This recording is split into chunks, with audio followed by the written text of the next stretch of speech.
morning, Rotarians and guests. Good morning, Ron. Welcome to the Rotary Club of Hudson. I'm Ron Strobel, the Sergeant at Arms. Our invocation this morning is by Kelly Brennan. Good morning, everybody. Good morning. Good morning, Kelly. Let me find it here. Hold on one sec.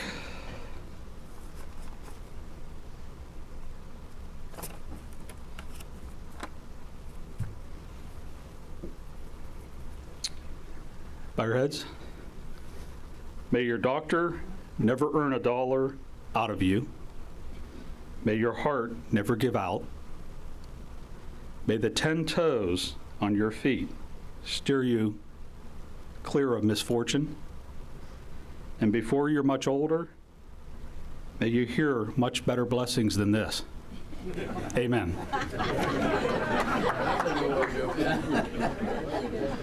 Amen. Lead us in the pledge and four-way test this morning, David Ash.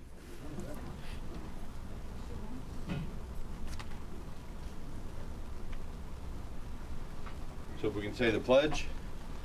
Pledge allegiance to the flag of the United States of America and to the republic for which it stands, one nation, under God, indivisible, with liberty and justice for all. Now the four-way test of things we think, say, or do. First, is it true? Second, is it fair to all concerned? Third, will it build goodwill and better friendships? Fourth, will it be beneficial to all concerned? Thank you. Thank you, David. And to lead us in song, Dick Pearsall. This morning I'd like to sing America. I think the words are very good, and it sort of reminds me of things of Thanksgiving. So let's go. My country 'tis of thee, sweet land of liberty, of thee I sing.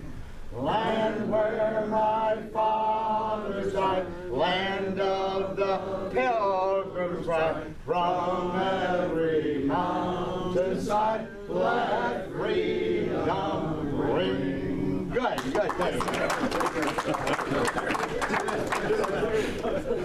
It's a good thing you didn't have to read the words, Dick. And now to lead our meeting today, Joe Avella. Thank you, Ron. Good morning, Rotarians and guests. Good morning, Joe. President Dave is on his way back from Colorado Springs, so he had to go down to the minor league to get me to come up here. So first, we have a number of guests today. Assistant Secretary Joe Zapotowski will introduce our guests.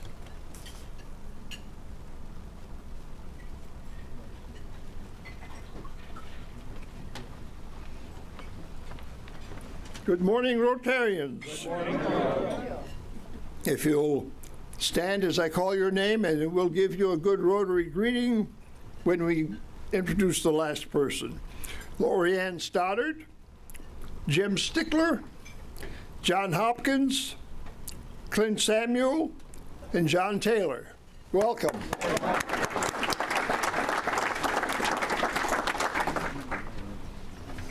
Okay, thank you, Joe. If you saw today's hub, the Rotary Club of Hudson was featured twice in today's hub, once for Santa on the Green, and again for induction ceremony, and thanks to Jay Yard for getting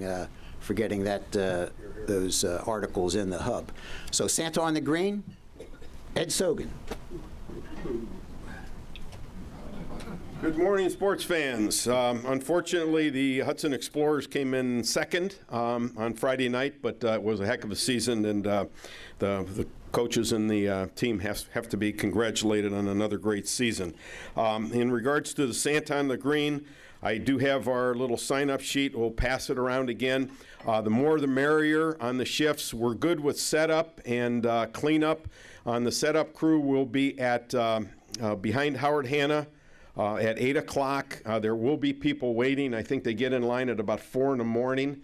get their tickets. So we'll get that over as quickly as possible and get those out. We're allowed, or Santa can have 120 families visit during the 6 hours that we have our Santa on the Green, so we are looking forward to that.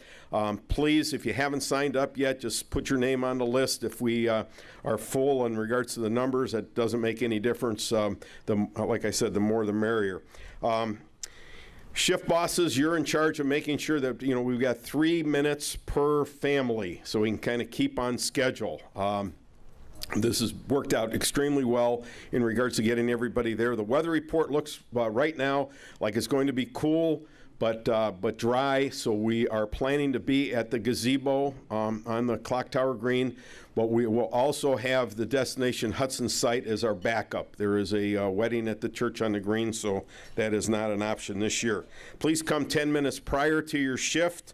And remember that Santa arrives by fire engine at 9 o'clock right there at the gazebo. So it's a fun time for everybody, and it kind of kicks off the holiday season. And I know in the past, my kids went there, so I don't know how long this thing's been going on, but it's been probably 40 or 50 years, for crying out loud. So we took it over in 2001 and have done a great job with us, so we're looking forward to it again.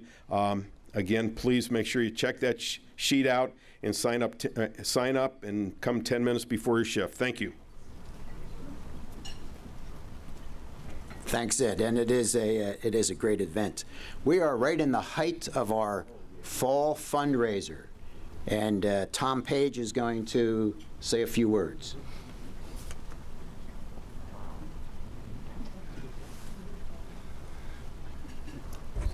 We're getting close. We have, no, that's not what we want. That's nice.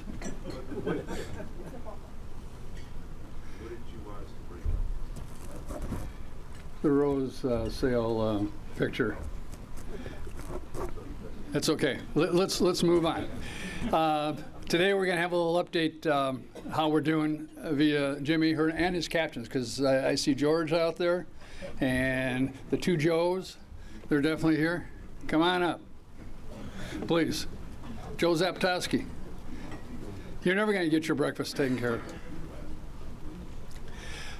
Couple things. A couple things to remember. I know on the sheets I said that we got to get all orders in by the 14th. I need the rose orders by next week, because they're coming out of South America. So I'll order some extras in there to fill in for some of you latecomers. Caramel corn, you can give me that on the 14th, and I'll be just fine. But instead of me talking, everybody should have that. Does everybody in this room have the packet that should have been sent out by email and handed out? Anybody not have it? Okay.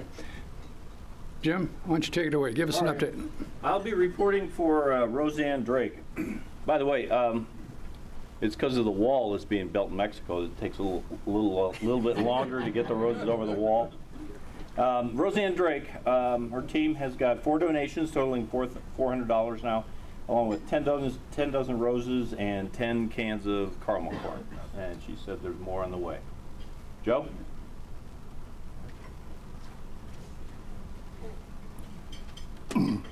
Our team has sold 16 dozen roses, 44 corns for a profit of, and a $100 donation for a profit so far of $584. All right, Joe. Way to go. So we have donations of $300, 43 popcorns, and 23 dozen roses. No idea what that totals for donations. Very good. She's got to figure it out.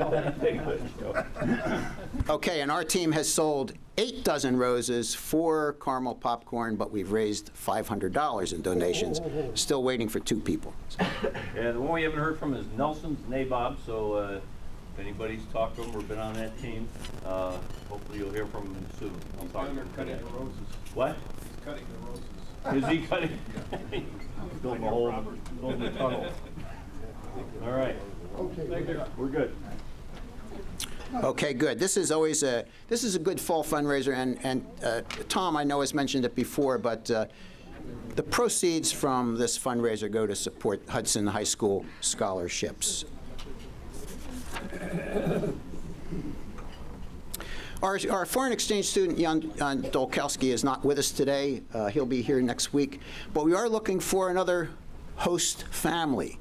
The program recommends 3 to 4 host families. We have 2, but I need another one to fill in the period from the winter period, January through March 15th. So if you know of a family, or you would like to, as a family, participate, please see me. You need not be a Rotarian.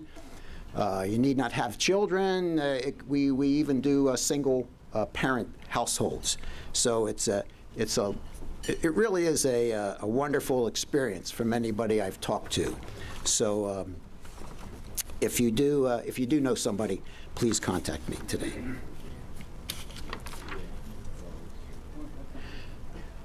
Okay, so we're going to move into our program for today, and we're pleased to have Christopher Burnham, who is the president of the Development Finance Authority of Summit County.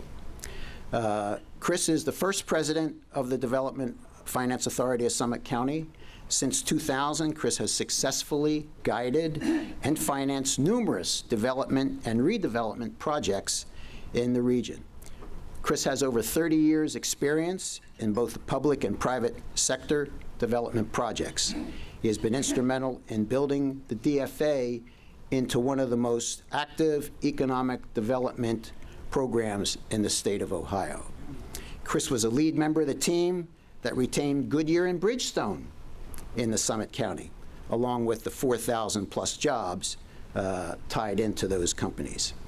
He has been and continues to be involved in numerous community nonprofit organizations and national professional development activities. His education is from the University of Akron, where he has an MA in Urban Studies. Chris, please, let's extend a warm Rotary welcome to Chris Burnham.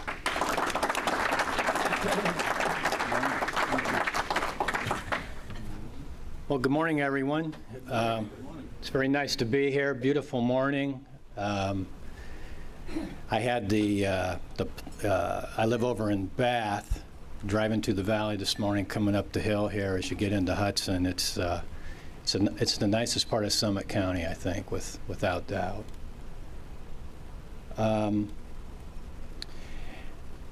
What I have here is about a 20-page PowerPoint presentation that is something that we were asked to give a couple years ago, that we update fairly regularly to an organization called the Council of Development Finance Agencies. They recently recognized us as one of the 15 most well-run, managed DFAs in the country. And a large part of that is because of the way we're structured. We're a public entity. We're organized under the Ohio Revised Code. We're a port authority. And we were originally called the Summit County Port Authority, and frankly, for about 10 years, I got tired of people asking me where the port was. And we decided that there was nothing in the law that said we can't change our name to Development Finance Authority, and we'll continue to operate as a port. But we're very fortunate. We're county-wide. We have one appointing authority. That's the county executive. Each county executive that I have worked under the appointing authority of, I work for the board of the Port Authority, which are 7 members, 2 of which reside in Hudson. And one of them's here, the vice chairman of our board, John Taylor, to be the chairman next year. And I didn't realize the pressure of having one of my bosses in the room was gonna deal with that today. But they're volunteers. I lean on them a lot. And the proof in what they mean to the board is evident in what we've been able to do as an organization. We're kind of quiet. We have 6 people. That includes me, kind of like the little engine that could. We've managed to acquire resources over time. County originally capitalized us in 2000 with some operating money and some money that we've placed in reserve, and I'll talk about that more in a minute and what we've done with it. We are self-supported. We get no tax revenue from anyone. So there's the revised code in Ohio under the Port Authority statute has broad powers that basically let us operate like a municipal corporation. We're a city.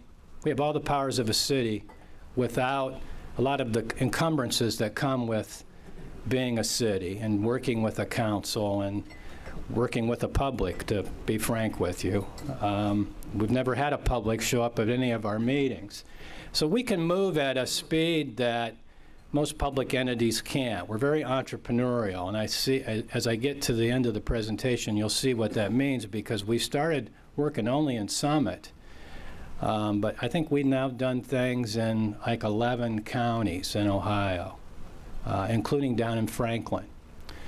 So we can do a broad range of things. I'm going to talk about a couple of these as we go through the slides. I'm going to skip through some of them pretty quick, and I'm going to focus on others.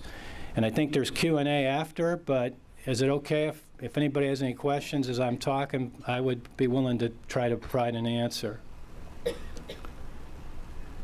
You might be surprised to know some of the assets that we own. We have a $73 million balance sheet, all of which has been acquired since 2000. We own the Civic Theater. We're the owner of the Kent State University campus in Twinsburg, the Lockheed Martin Air Dock, the parking garage at Bridgestone, which was a key component of keeping them in Akron, and a dormitory at the University of Akron, amongst other things, some of which, you know, I think we end up having every old building in town that nobody else wants.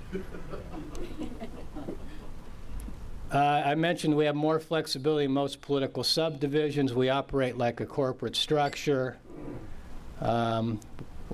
Port authorities are very attractive vehicles for managing and packaging public incentives and for doing things that property owners can do. I started to talk about it. In the revised code, if you think about port authorities traditionally, the three original ports in Ohio were Columbiana County, which is the largest Ohio River port other than Pittsburgh, Cleveland, obviously, everybody knows, and Toledo.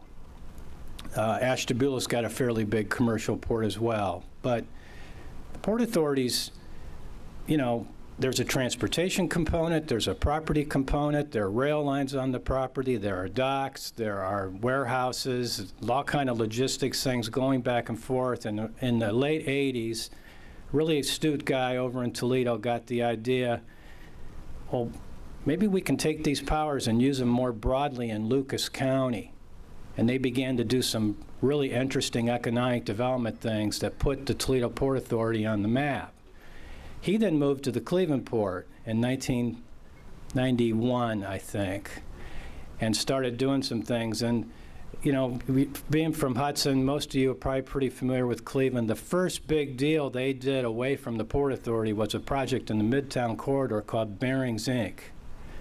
I was with a private developer, a guy named Phil Maynard, who had pretty substantial real estate holdings, mostly in Akron, but we were doing some things down at the airport in Greene.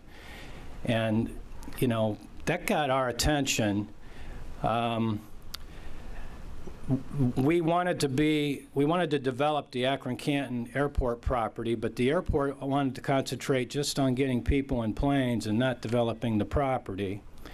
And the answer to that became the Summit County Port Authority. And that was in 1999. The county then, it was a quiet little organization inside the county. The county agreed if it was going to develop, it needed to have resources, it needed to have a staff, it needed to have a board, and all that came together in around 1999 and 2000. And I was the first full-time staff person. The Port Authority, now DFA, ever hired.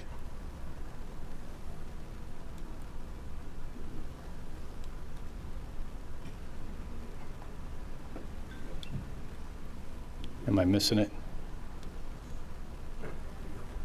All right, so I mentioned a couple things. I'm not going to really focus much attention on this, other than one thing I do want to bring to your attention. If a Port Authority gets involved in a commercial transaction that's for a private entity, and we're in the chain of title in some way, like usually through a ground sublease, we have the ability to pass on a sales tax exemption to that entity, so all the building materials are exempt from sales tax. And we use it strategically. You can imagine the Goodyear corporate headquarters project is $165 million. And if you do a back of the napkin calculation on what the savings is on that, 50% of the cost of that building was labor, and 50% was materials. So we were very much a part of the strategic decision that the state of Ohio put in play to entice Goodyear to stay in Akron. We did that for Bridgestone, and we've done that for our house, which is nearby, and a project that's really dear to my heart. I've really gotten to know the family and appreciate them a lot. They're an old family in Hudson, the people that own Ramco. They're a client of ours as well. I mentioned I was the first person we hired in 2000. We really ramped up. This is 1999 to 2016, 55 projects in Summit County. We have a goal of trying to do something in every Summit County community. So far, we're up to 14. You can see, obviously, a lot of them are in Akron, but Northfield Village is up there, and Sagamore Hills, and some of our smaller communities like Fairlawn and Talmadge as well. We have a bond rating. So we're pretty unique in that regard. We're rated by S&P, BBB+. I don't want to go into how this all works, but we've built up a series of reserves that are held in trust, the bank, U.S. Bank. The idea is that we never tap the reserves, but having the reserves, much like a bank, we are able to go out to the bond market and issue bonds in an amount between about $1.5 million up to about $6.5 million, and it can be for a range of things, public or private. The Village of Seville in Medina County is a client. They're too small to have a rating, so they sought us out, and we helped them build their town hall. We have many private clients, including a developer in Dublin, where we combined with the Columbus-Franklin County Finance Authority, who also has a bond rating, and Toledo, and built a parking garage to accommodate a new development in Dublin. The beauty of that for the developer is it's non-recourse financing, because we're capturing the taxes that come off of the deck to pay for the deck, and it's non-recourse to Dublin as well.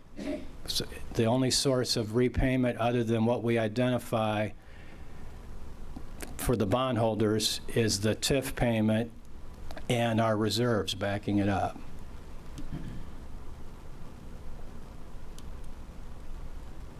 I'd mentioned that we'd become very regional. This map represents the places where we have used our bond rating to finance projects throughout Northeast Ohio. It's about 25 or 26 projects. We got this up and running in 2004. Half the projects are in Summit, and half the projects are outside of Summit. Capital leases, I mentioned that a minute ago. This is where we get involved in the chain of title. We're able to pass on a sales tax incentive to entice someone to make an investment they otherwise might not make. I wanted to talk about this for a minute. This is something new in Ohio law. It's called Property Assessed Clean Energy. And the state has recently passed a law where they will let a property owner will ask the community to establish a special assessment district only over that property. And that property owner then can do energy efficiency improvements, like putting a new roof on the building, putting new lighting in the building, maybe a new boiler in the building, new windows in the building, anything that you could model that would capture energy efficiency savings. We then have the ability to take those savings over time and apply them to pay off a bond issue that we would monetize to provide the property owner up front the money to make the improvements. And we'd have the special assessment as a backup so that we could go to the bond market. They're doing this a lot in Toledo. As a matter of fact, they're leading the country. And it's something that we're focusing some attention on. There have been some recent announcements about buildings in downtown Akron that are old, where this could prove to be a very useful tool. Doesn't have to be a property that old. It could be a 40-year-old or 30-year-old manufacturing plant or distribution center. So we're trying to get the word out about this. I mentioned that we've done some projects in Hudson, Ramco, our house, near Hudson, the Boston Heights. It's a TIF. And the Western Reserve Academy. The Boston Heights TIF, there's a developer there. Everybody wanted the public infrastructure. Nobody wanted to pay for the public infrastructure. And what we were able to come up with is a structure where he is on the hook to pay for the infrastructure, but we can capture the property tax revenue over time that's produced from that to pay off a bond that we issued to have him build the infrastructure. Can't do that without the school system, can't do that without the community. We let them negotiate the terms, and only thing we have to know is there's a sufficient source of revenue to protect us in the event something goes wrong. Could we ask what you did with Western Reserve Academy? Western Reserve Academy, there's all kind of nuances in tax code law, IRS. Private nonprofits are eligible to get tax-exempt debt because they're tax-exempt, but they can't issue the debt. Only a government can issue tax-exempt debt. So we worked with a bank, and I don't remember who it was, but I have a more recent example. Lawrence School worked with Key Bank. Key Bank provided them a loan, essentially, and we issued the debt to Key Bank. And the savings on the income tax that Key Bank made because of the tax exemption we gave them, they pass on to the client. And so that's the same thing that happened with Western Reserve Academy. And we've done that with the Urban League, and we do it with hospitals. If you think of private nonprofits, it's a pretty big deal to save people money. Manufacturing is, believe it or not, a tax. You can issue tax-exempt industrial revenue bonds. It's the same kind of concept, if you've heard that term. I wanted to mention this for a minute. This is not something we can do in Hudson. But it's a fascinating part of the tax code that brings great power to distressed communities. And should have mentioned Jim Stifler in my opening remarks. I'm really glad to see you here, and I'm looking forward to working with him. I work closely with Chuck Weedy, the prior Economic Development Director, and great things are happening here in Hudson. I believe we're going to be involved a little bit more downtown, and I'm looking forward to working with you, Jim. We were talking about University Circle, Inc. here at our table before the program started. University Circle, Inc. is something called a community development entity that has a certification from the U.S. Treasury. And when you get this certification, you're able to attract these tax credits, which can only be used in areas of economic distress. And to give you an example, the East Bank of the Flats once was a distressed community. They tried to use New Markets a couple years ago, and they no longer could. So the program did what it was intended to do. We went through a really rigorous process of becoming certified by the Treasury, and we set up an entity called the Development Fund of the Western Reserve, which is regional, and became certified to attract these tax credits that we can deploy in distressed communities throughout Northeast Ohio. We purposefully carved out Cuyahoga County. Things are kind of complicated up there.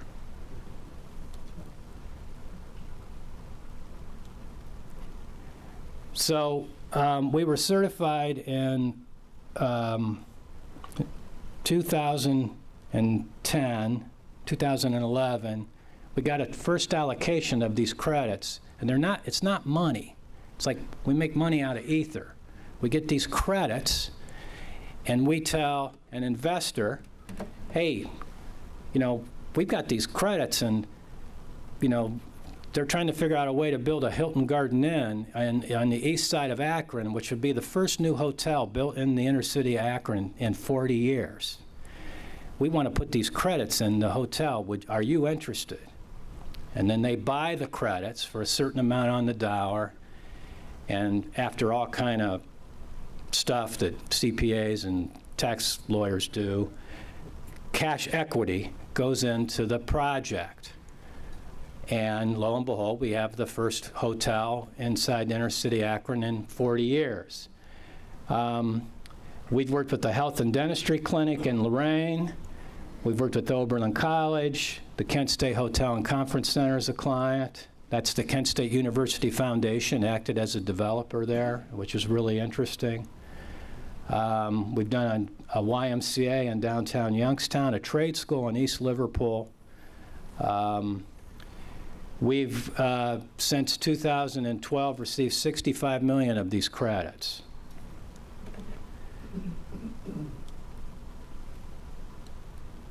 So, we're in Summit County, and I've been a lifelong resident here, and it's kind of interesting, especially as northern Summit County has grown so much. There are a lot of people that have very little orientation to Akron, but Akron is the center city of Summit County, and we need Akron to be strong.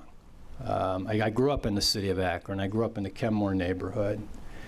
One of the things we want to take from Cleveland and Cincinnati is the concept of, could we take these credits and use them for smaller projects in Akron? So when I mentioned the Hilton Garden Inn, we had a $20 million allocation of these credits. 6.5 of it went into one project. We just did 7.5 for Ronald McDonald House. It's another example. But there are a lot of, if you know Akron, or you think of Cleveland, maybe Cam's Corners, but in Akron that's Temple Square or Kenmore Boulevard or parts of North Hill, Goodyear Heights, little neighborhood business districts where $750,000 might be a big deal. And right now we can't do it because the way the program works, it's so expensive, you gotta have scale. I have to do 6.5 or 7.5 million. So we told the U.S. Treasury that we wanted to set aside part of our allocation to capitalize a fund to help us do smaller deals, which sounds simple, but you have to find a way to leverage it. And the Beacon Journal has ran a couple stories about this in the last week or two, and we've been having trouble raising money.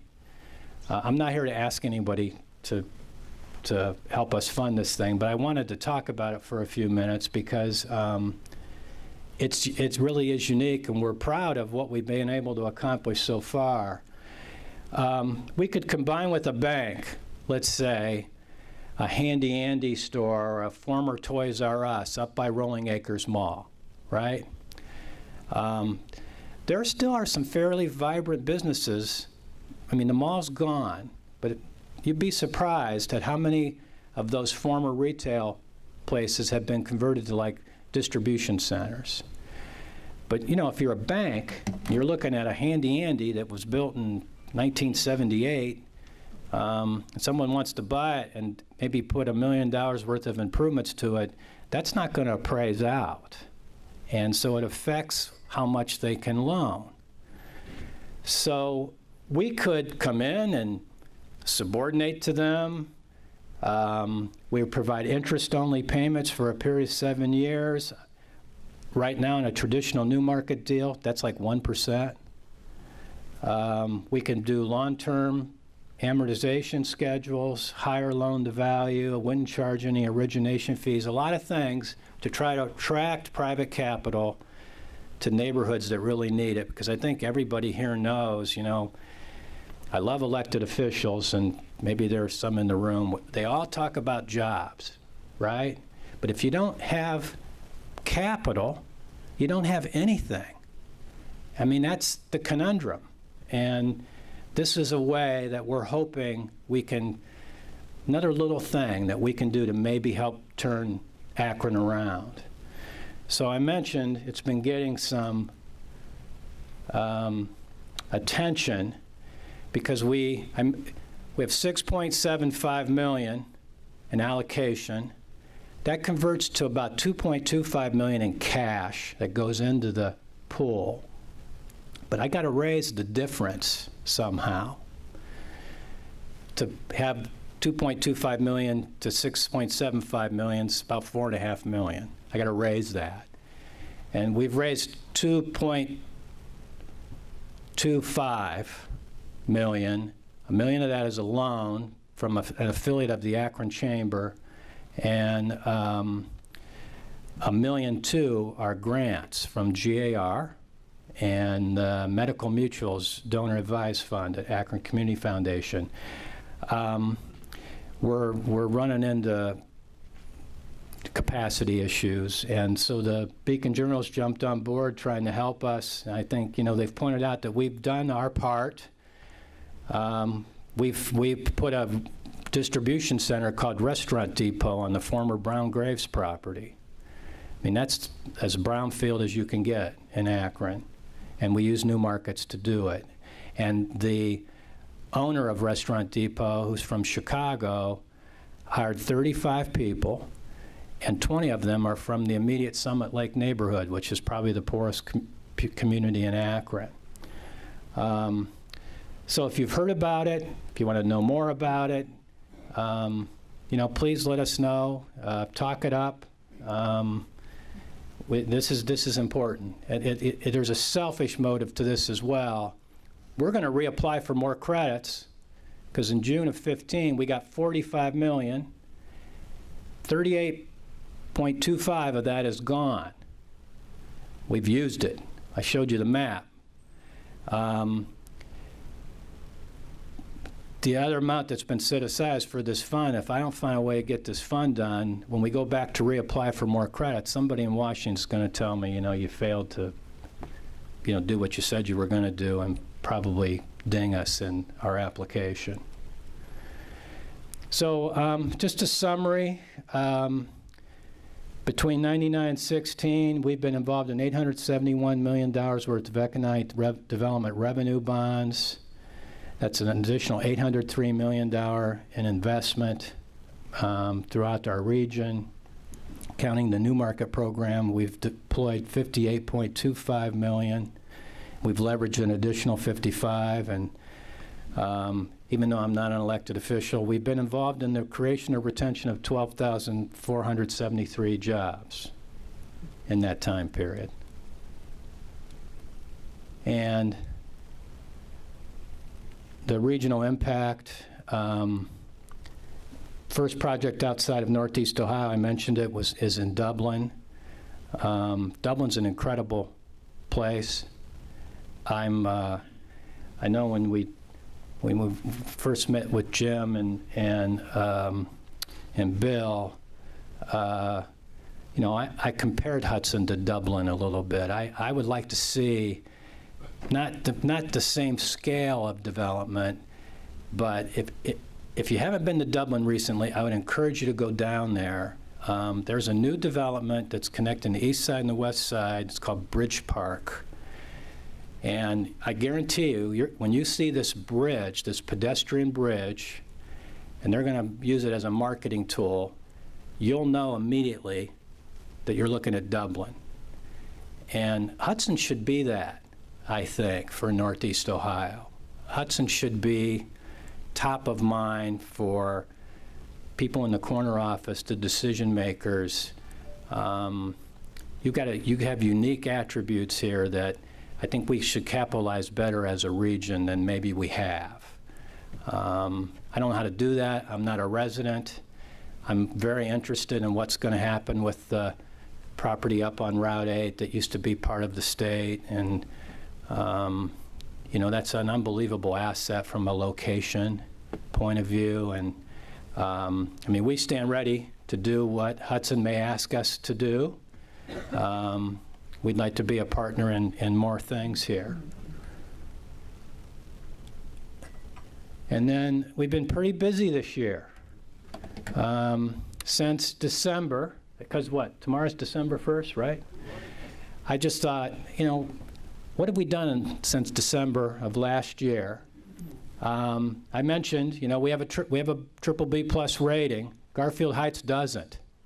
And there's a community that needs us. So because rates really, I mean, it was unbelievable what rates were doing in the spring.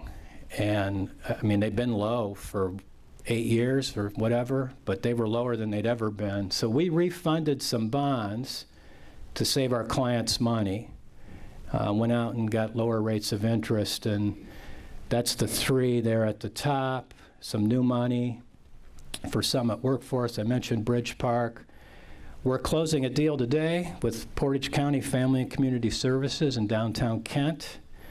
Fairlawn Gig was a really interesting project that we were involved with that closed in June. Mercy Medical and Youngstown. I mentioned Restaurant Depot, the Youngstown Y, Oberlin. I said we didn't do new market stuff in Cuyahoga County, but we were asked by some people in Cleveland to help Lincoln Electric build a nonprofit National Welding Institute. It's fascinating. I mean, there are $250,000 job openings for welders that aren't filled, and Lincoln Electric has set up this welding institute. If you're a trainer in a community college, you could come there and train for free for a week on their equipment and then go back and apply that in your college. Ronald McDonald House, and we did a broadband deal up in Ashtabula County.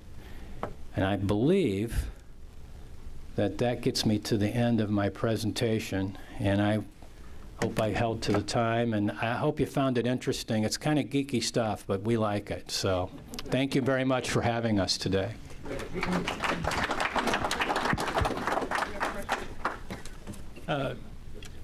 Thank you for the presentation. I have a question. I'm trying to envision what your income statement looks like. You said you receive no taxpayer funding, so are you getting a cut off of all of the loans you arrange, or how do you fund your organization? Yeah, it's all about a value proposition.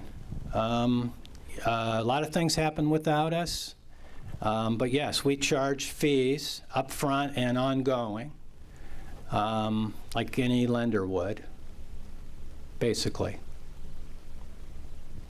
Quick question, or actually long question. What's your criteria for a project, and would you guys be interested in a 1927 school building in Hudson, Ohio? Is there a developer? Well, that's to be determined. We have a willingness to talk about anything. Yeah.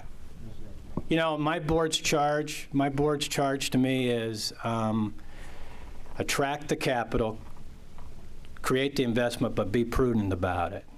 I mean, we own the air dock, and it has a consent agreement from the U.S. EPA because of the contaminations that are in there. I mean, I don't know that a private developer would take that on. Yes, sir. Thanks for that interesting presentation. I'm curious, you own several properties, buildings, and I know you temporarily own some as projects are done. Are you required to use prevailing wage as the development work is done? If it's public, yes. Prevailing wage is a public law matter, but if the source of income is private, no.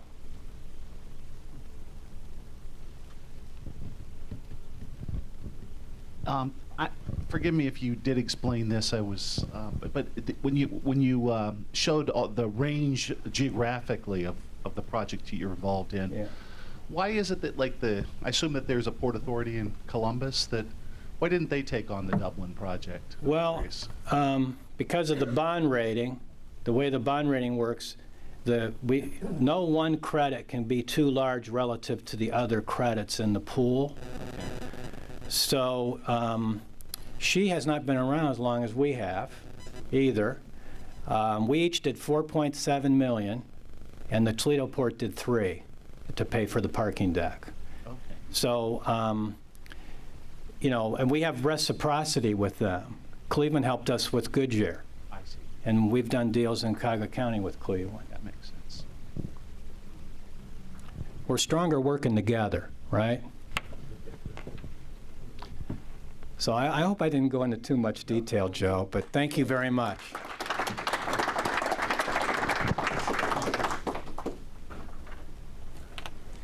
Thank you, Chris, for taking time to come and present that. So this concludes our meeting. I want to thank our greeters this month with Dick Pearsall and Joe Zapatowski. Now, next month on deck is George Schmutz and Ron Strobel, I believe, for greeters. Our AV team today, Tom Page was here, James Field, Den Rich early in the morning, Ron Barnhouse. Thank you, Jade Ritzner, for coming, and Ritzert for coming from Service Learning and helping us. Join us next week. Next week we have Bobby DiBiasio, Senior VP of Public Affairs of those division champion Cleveland Indians. So good opportunity to talk to a friend that's an Indians fan and invite them to our meeting. Drawing for Rotabuck today. We all should wear Indians here. We should. That's a good idea. That's a good idea. Drawing for Rotabuck is $15, and the jackpot is $145.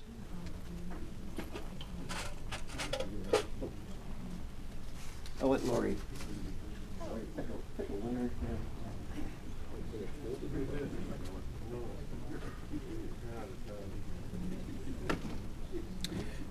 The winning number, the last four digits, 3113. 3113. It's Den Rich.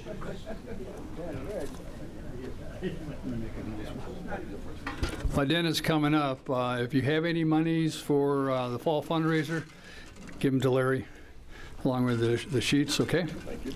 He's right over there. All right, then. Aww. No. Okay. Thank you, Rotarians and guests. Have a great day.